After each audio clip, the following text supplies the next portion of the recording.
Kenny, PJ Tucker's done well matching up with Kevin Durant, to the extent anyone can do well matching up with Kevin Durant, obviously, but it's brought out the best in him, practically a fantasy point per minute in his 29 minutes last time out in game 4. So in terms of value, $5,200, how do you feel about Tucker at utility?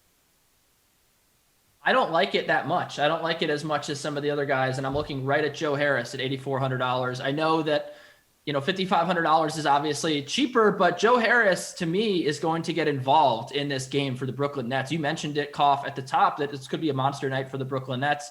Who are they going to look to? I don't think anyone's going to be on Joe Harris. He hasn't been good this series besides game 1 when they were in Brooklyn, but he did shoot the ball better in Brooklyn. And I think Joe Harris becomes the secondary scorer for the Nets. I think that he finally gets some of these shots to fall. And overall, to me, I think he could be one of the top 3 scorers on this slate, and I still don't think he's priced high enough. And we know that this guy is going to be out there. He's averaged 37 minutes over the last 2 games, almost 38. So it's just now he's just going to be getting the ball in his hands a little bit more with Brooklyn looking for answers to score the basketball. I think he's a really, really nice value here. Here's the thing, though. Traditionally speaking, Nick, I don't think that we can necessarily look at Tucker as value. I mean, he's still $3K more than obviously the guy we're talking about in PJ Tucker. Is there someone that in that similar price range, or Tucker himself, obviously, it stands out to you?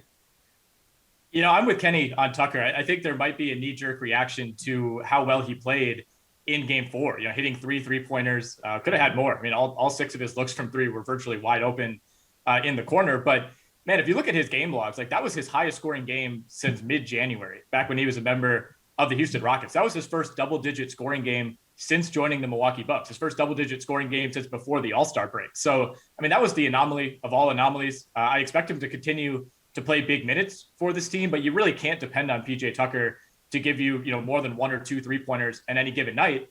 And I think there's a pretty good chance that he winds up in more foul trouble than he was in game 4 because of how closely this game, I think, is going to be officiated, especially the Tucker-Durant matchup. We already saw Steve Nash kind of sow the seeds for that in his post-game presser after game 4. So, I don't think Tucker's going to have as long of a leash as he had in game 4. That worries me.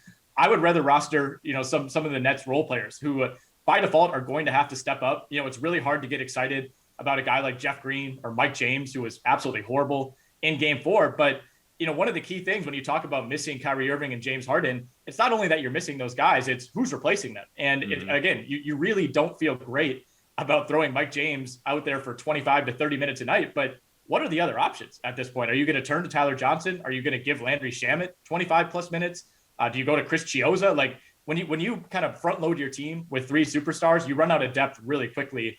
So we're going to see big minutes from guys who, we're not used to seeing big minutes, and guys who have really low salaries on DraftKings tonight.